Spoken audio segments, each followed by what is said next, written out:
That's right. Thank you.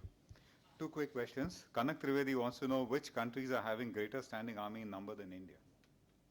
Oh, that's China and Russia, and the U.S. is almost comparable. We are the second. We are the second largest in the world, but numbers don't tell you the whole story. I mean, there's no point. I mean, let me tell you, the Indian army is actually the world's only army. Every other army in the world is actually cutting back. The U.S. army is cutting back. The Chinese army is about 2 million strong. It's coming down to about 1 million. We are 1 million strong. We're going to be 1.5 million because the Indian army has made these fantastic projections of increasing its numbers. You know the economic implications of adding more manpower. What you should be adding on is firepower rather than manpower. But because you haven't, created for roads in Arunachal, in J&K, I've seen some of the roads where our, Agni 5 missiles are supposed to travel on. They're pathetic. You can't drive a bullock cart through them. And so to make up for this lack of infrastructure, the army is now digging soldiers into these World War II, World War I type of trenches all along the border to hold ground, because you haven't got this strategic roads or your railroads or anything like that. Whereas the Chinese on the Tibetan side, if anyone's been to Mansarovar, they tell you. On the Indian side, it's a horrible trek. You have to go on mule and on foot. And on the Chinese side, it's a 4-lane expressway. You have SUVs coming right up to the Indian side of the border. So, I mean, that kind of infrastructure, and I must tell you, I've been there on the Chinese border. I've seen our men dug in over there and waiting in these World War II kind of trenches. And on the other side, I said, where are the Chinese? Oh, they're there, they're somewhere there, we see them, they come once in a while. I said, why? Because they're so confident. They've built all the infrastructure there to the border. They can get to any point of Tibet within hours, within days, before the Indian soldiers get onto their trucks and their jongas and their donkeys and reach the border. The Chinese are already there. They've, 10 divisions, 20 divisions. What took them in 62? What took them a year, 2 years to prepare? Today they can do that in 2 months, 3 months. You've seen that railroad that they've built into Tibet. The Kangai, Tibet, the Lhasa, Kingai Lhasa railroad. That can bring hundreds and thousands of Chinese troops over there in few months. So what are we talking about? How about ignorance about China? China has a high nationality. We don't know the names of the Chinese province. Yeah, that's true. We don't, the number of, there are about a dozen Hindi speakers in the Chinese embassy in Delhi. We probably don't even have a dozen Chinese speakers in the Indian Army or in the Ministry of Foreign Affairs. A couple of years back, I met the Chinese defense attaché at one of the parties. I still remember his name, Senior Colonel Zhao. So I gave him my card. He gave me his. And he saw India Today. अच्छा, India today में राजनीतिक विश्लेषण और भविष्यवाणियां बहुत कम हो गई हैं. So I said, this is a Chinese military attaché. No wonder he's in Delhi for 4 or 5 years. He's understood, he's learned the language. It's a slightly Rashtrabhasha kind of language, but he's learned it and he's used that to good effect. And the Chinese have kept him there, the embassy, 5 years. He's a South Asia specialist. He goes around the region and stuff. So they've got lots of people. They're studying us. But we don't study anything. We don't study our history. We don't study our past. We don't study our enemies. We don't have a decent China study center in Delhi. We don't have even a Pakistan study center for that matter. But we don't have a formal, decent system of studying them, all aspects, all under one, considering that Pakistan and China are our strategic threats for the foreseeable future. We are not investing the kind of resources in studying them. And we constantly keep missing the way they're going to react, whether it's Kargil or whether it's 65 or it's 71. 71 is, of course, an exception. That's the only time the Indian military is actually mobilized and struck. Mr. V.A. Karl wants to know what % of budget is reserved for Navy and the Coast Guard. Yeah, Navy gets roughly about 16%, and the Coast Guard gets about 4 or 5%. The Coast Guard is one of the fastest growing of the paramilitary forces. The reason being that it's not very expensive. The Navy, it costs the Navy about 4,000, 5,000 crore to build one Delhi class destroyer. The Coast Guard can build 10 ships in that amount. So the Coast Guard is it's a promising force. It's a force of the future. If we had a bigger Coast Guard in 26/11 in 2008, we wouldn't have had those kind of attacks, because I think for the entire western seaboard, if I remember correctly, in 2008, the Coast Guard had seven patrol ships and about a dozen aircraft for almost 300, 400 kilometers of coastline. That's how the Pakistanis could get in very easily. Mr. Paranjpe wants to know what is the latest position of Pakistan vis-a-vis state-of-art equipment with us? The Pakistanis have never allowed budgetary deficiencies to come in the way of their equipment. One reason being that, they say about Prussia, that Prussia was, states have armies, but here was an army that has a state. So the Pakistani army actually runs the state. They have access to all the resources of Pakistan. So whenever they see a gap in their defense capabilities, they quickly meet that gap. Money is never a problem. Bureaucracy is never a problem. They get what they want. Today our tanks, we have about 3,500 tanks. Only 20% of them can fight at day and fight at night. Whereas over the last couple of years, the Pakistanis have 100% night fighting capability. They had a severe shortage of helicopters in 2005, if you remember, when there was the earthquake in Kashmir. They did not have adequate helicopters. Today they have 50 or 60, very large number of helicopters, and they've got it from different sources. So all their shortages, they're able to meet very rapidly. And that's always been the case with them, if you look at it, because they're driven by the military. So for them, India is seen as an existential threat, and because the military sets the budgets and foreign policy, arms acquisitions is never a problem for them. And of course, there is always the United States, which they can turn for weapons. Mr. Ratanlal Purohit wishes to know, how about statements of the new Defense Secretary accusing India of creating problems for Pakistan and Afghanistan?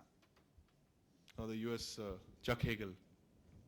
Chuck Hagel is actually articulating a view that has been prevalent in Washington for a couple of years now. The problem here is, again, we shouldn't be crying about that. We should get to Chuck Hagel, we should get to Washington and say, hey, listen, where have we made a problem? Listen to our point of view. This is what the thing is. Now, Pakistan, again, has invested very heavily in lobbying, and they go and meet a lot of congressmen in the US and actively lobby, and they say, look, this is what India is doing. And somehow there has been this entire belief within the United States section of the US, especially the Democrats, that, the Pakistanis aren't that bad. The Indians are doing the same thing to them in Afghanistan. So actually, Chuck Hagel was articulating that vision that the Pakistanis have got across to them. But we are not, this is our problem again. We are unable to, we have a foreign service that is 800 strong, 700, 800 strong. The entire IFS is about 800 officers, which is slightly bigger than the IFS cadre of Singapore. Singapore has about 500, 550.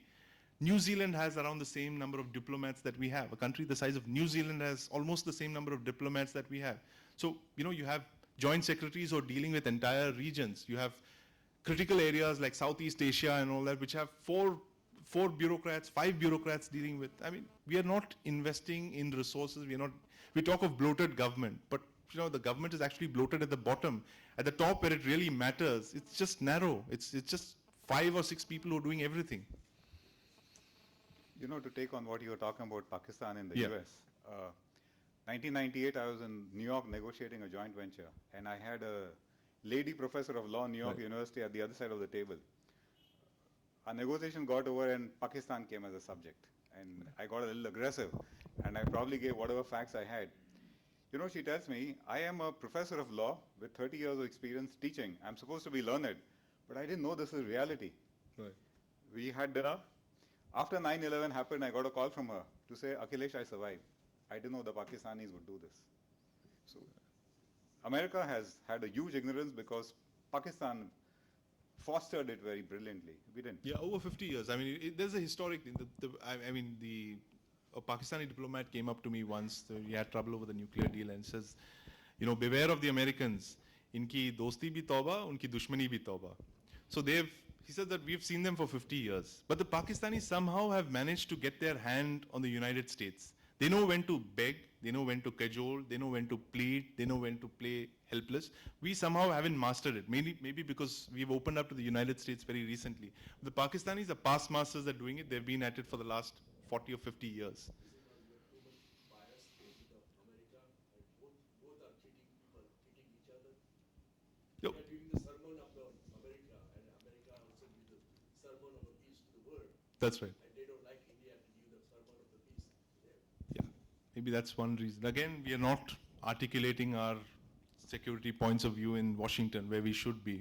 Like Akhilesh said, we're not conveying our point of view as strongly to the Americans.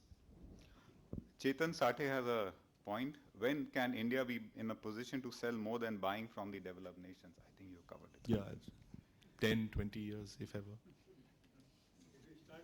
If we start now, yeah. It's going to be a long and painful, it's not going to happen overnight.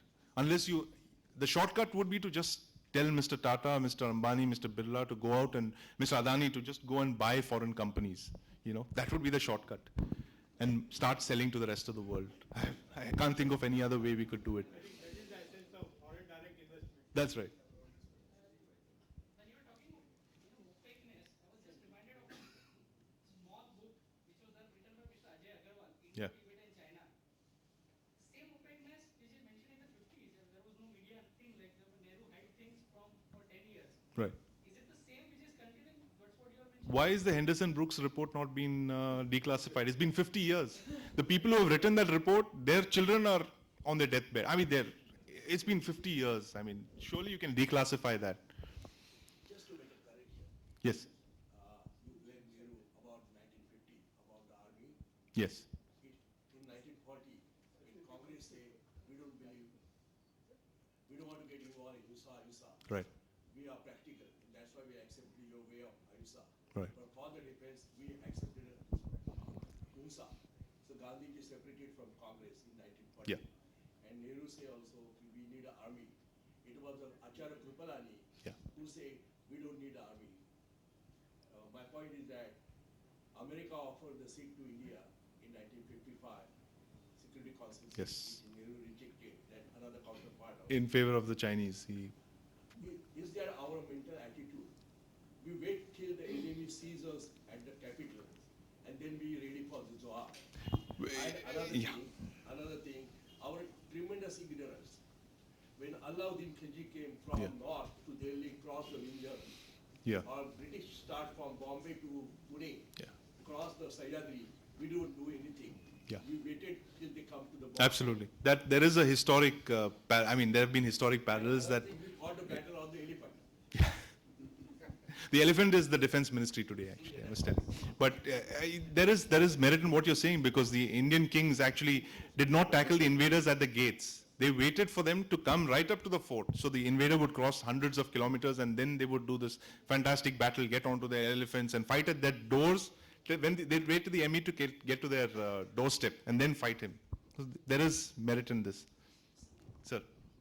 Anil Gajke, you're talking about the budget allocation for defense forces, but the peacetime forces, Yeah. like the Indo-Tibetan Border Police, Assam Rifles, Yeah. Nupra Rifles, Yes. even the Coast Guard. Yeah. So their budget doesn't fall in the defense budget Right. altogether.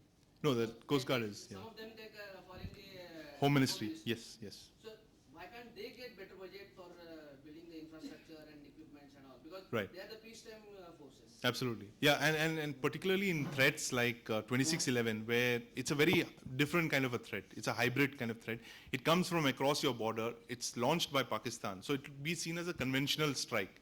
But where it lands is where you don't have armed forces. You only have police. So how do you respond to this? So actually, you actually need a combination of both your external security and your internal security. That would mean actually, again, sitting around the table, reacting jointly. You know, the problem with the Indian system is that we react very slowly to threats. Again, it's that probably that old defensive mindset that, you know, we'll wake up and even 71, the Indian Army didn't go to war overnight. Manekshaw was asked, Mrs. Gandhi told him in March 1971, Sam, I want you to prepare for war. I want war this month. He said, sorry, take my resignation. We are not ready for war. He asked for 9 more months. So she said, why? He says, because for various reasons. And he was he was probably one of the finest generals that we had. He had looked at the entire pattern of harvesting. You needed rail wagons to move. Yeah, and the monsoons where Bangladesh would be completely flooded. He looked at all these factors and he said the only time, the opportune moment for us to strike is in December. Mrs. Gandhi listened to his advice and she won a thumping victory. So, Can I add that? yes, I got opportunity to meet Vajpayee. okay, He told me that 71 war. right, He asked Mrs. Gandhi about the Bangladesh war. yeah. And she said, this is not time. So Vajpayee asked, when is it time? Indira Gandhi said, Mike, please, Mike. Yeah, Indira Gandhi said December. Right. And Vajpayee say, what guarantee? She say, I'm Nehru's daughter, but I'm not Nehru. I am reminded of George Washington when they were meeting together and there was a proposal from his persons over there that we should have a certain number of army. So when ultimately it came to George Washington, he said, yes, let us put that another clause there that our army should not have more than that.